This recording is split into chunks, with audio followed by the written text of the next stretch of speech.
Hey, Algebra 1 students, welcome to this video for lesson 15, our first of 3 lessons on inverse functions. So the goal of what we're going to do today is let's define functions going forward and going backwards. So here is the warm-up. What does it say? So on the right are your student-centered digital student task statements, and on the left is the lesson slideshow. Okay, so here is an encoded message. It's been converted into code. I'd like you to pause the video and try for about 5 minutes to 7 minutes. Work with your classmates. See if any of you can figure out what this message actually says. And how do you think it was coded? So I hope that you walk around, talk to some of your classmates, find someone who was able to decode the message. All right, ask them how they did it and come up with a strategy that you might use, come up with a reasoning for how it could have been done. All right, so that is the end of our warm-up. Now we're going to code our own messages in our next activity.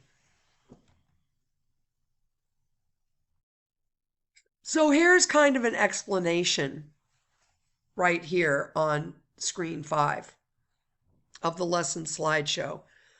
And that gives you an idea of how they decoded the message. Okay, so what if you found out that each letter was encoded by using the letter 3 places down in the alphabet from the letter that you wanted to use, or 3 places after the original letter? So in other words, if it was a letter A, it would be B, C, D. You would put a letter D there instead of an A, for example. So here is another couple of words that's produced by the same method, 3 places after the original letter. So then you'll have to go back to see what the original letter was. What does it say? And then they ask you about this word right here, EDEB. So here is slide 7 of the slideshow. And here is the next activity, 15.2. Caesar says shift. Okay, so you're going to write a secret code. Okay, so you're going to write a short and friendly message with 3 to 4 words. Then you're going to pick a number from 1 to 10. Then you're going to encode your message by shifting each letter that many steps forward or backward in the alphabet, wrapping around from Z to A as needed. Okay, so you might have to run over Z to get to A, right? If you're going 3 steps. So you're going to encode your message. You're going to swap with your partner to decode their message. And then you're going to write some equations. So here is all the work that you have. So my advice is for you guys to stop this video and work on this for about 10 minutes. You make a message, you give it to your partner makes a message, they give it to you. Okay? So I'm going to roll through the instructions for this. So, like I said, on the task statements, it's your turn to write a secret code, 3 to 4 words. pick a number, encode the message, and then consider using this table to create your message. And you're going to have your partner decode your message.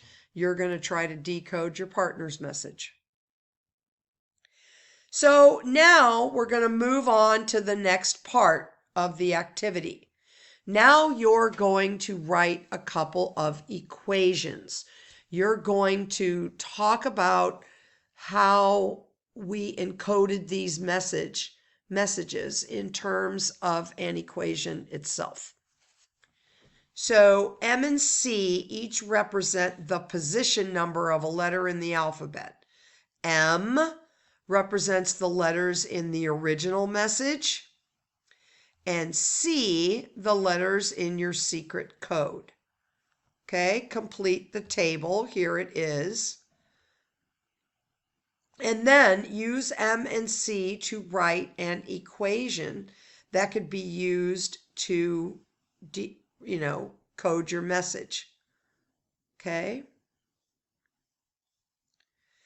And so then let's see, here's a completed table. Here's an example of shifting letter 1 back. So can you think of the process of encoding a message going from M to C as a function? What would be the input and output? And then you should answer the question, can we think of the process of decoding a message going from C to M as a function? Why or why not? So here is a definition of an inverse function. Please take note of this, jot it down before we start on our last activity for this lesson. Okay, we're not doing try this. We're skipping it. So now we're going to move on to 15.3 United States dollars and Mexican pesos. So we're going to take some time to work quietly. Here's your student task statements. And then we're going to have a whole class discussion. Okay, so here's the story. An American traveler who's heading to Mexico exchanges some US dollars for pesos. Okay, and at the same time, a Mexican businesswoman who is in the United States is exchanging some Mexican pesos for US dollars. So you're going to find the amount of money in pesos that the American traveler would get if he exchanged $100 and $500. And then you're going to write an equation that gives the amount of money in pesos as a function of the dollar amount.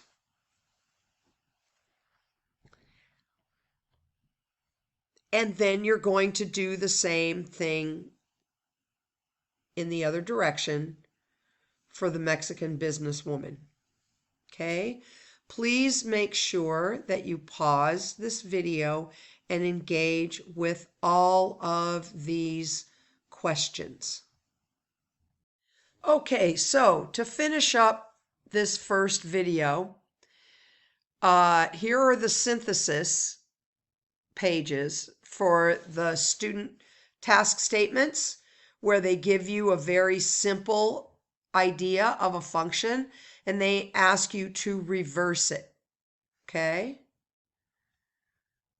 All right.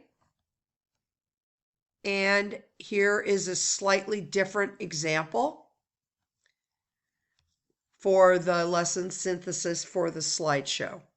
So please pay attention to this, read this very well, and you should be ready at this point to move on to the cool down and the practice problems. Thank you guys for listening, and we'll see you in the next video.